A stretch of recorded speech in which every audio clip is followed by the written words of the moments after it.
Assalamualaikum warahmatullahi wabarakatuh. Kali ini saya akan menerangkan tentang apa itu pronoun. Pronoun adalah kata ganti. Pronoun is word that can replace a noun or noun phrase. Pronouns prevent the repetition of the some noun or noun phrase previously mentioned. Lanjut. Macam-macam pronoun. Yang pertama, personal pronoun.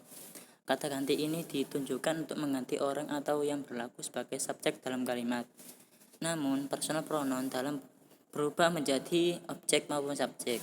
Contohnya, I, you, they, we, he, she, it.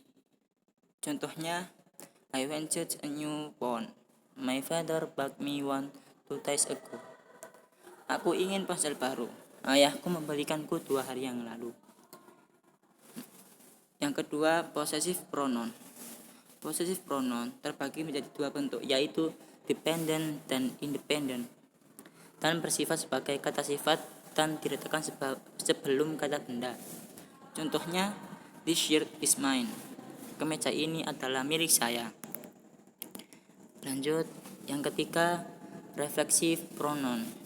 Kata ganti ini ditujukan untuk menegaskan subjek yang melakukan suatu kegiatan. Refleksi pronoun berupa myself, yourself, yourselves, themselves, ourselves, himself, herself, itself. Dalam bahasa Indonesia, reflexive pronoun bisa diartikan tanda sendiri. Contohnya, yang pertama, they will do the job themselves. Mereka akan mengerjakan itu sendiri. Yang kedua, she closes the windows herself. Dia menutup jendela sendiri. Yang ketiga, I do it myself. Saya melakukannya sendiri. Contohnya subjek personal pronoun I, you, we, they, he, she, it. Contoh reflexive pronoun myself, yourself, ourselves, themselves, himself, herself, itself. Contohnya sebelah kanan. Lanjut, yang keempat, demonstrative pronoun. Dalam bahasa Indonesia, demonstrative pronoun berupa ini atau itu. Untuk menegaskan kata ini atau itu dalam bentuk tunggal dan jamak, gunakanlah kata this, that, those. Contohnya, that is his laptop. Itu adalah laptopnya. That's cookies, that's the good. Kue-kue kering ini rasanya enak. Those are my tools. Handuk jamak itu milikku. Contoh singular this, that. Plural this, those. Lanjut, yang kelima, interrogative pronoun. Sesuai dengan namanya, interrogative pronoun berfungsi sebagai kata tanya, yaitu who, whom, was, what, with, dan kata tanya lainnya. Contohnya, which color do you prefer, black or white? Warna apa yang kamu mau, hitam atau putih? Whose number is this? Nomor siapakah ini? Whom do you go to prom with? Dengan siapakah kamu pergi ke pesta dansa? Itu contohnya. Ini interrogative pronoun, contohnya what, who, whom, was, which, why, when, where, how. Ini artinya apa, siapa, milik siapa, yang mana, kenapa, kapan, di mana, bagaimana. Lanjut, yang keenam, indefinite pronoun. Kata ganti ini ditunjukkan untuk mengganti orang, benda, atau sesuatu yang belum pasti. Bentuk kata dari jenis pronoun ini terbagi menjadi 3 kelompok, yaitu pengganti orang. Contohnya everyone, someone, anyone, no one, everybody, somebody, anybody, nobody. Contohnya I think I saw someone here. Saya rasa saya melihat seseorang di sini. Yang B, does anyone know where my suitcase is? Apakah ada yang tahu di mana koper saya?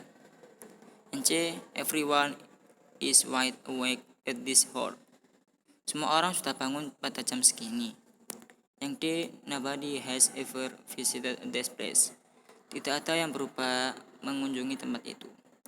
Yang kedua, pengganti benda. Contohnya everything, something, anything, nothing. Contohnya yang A, I have nothing to think about.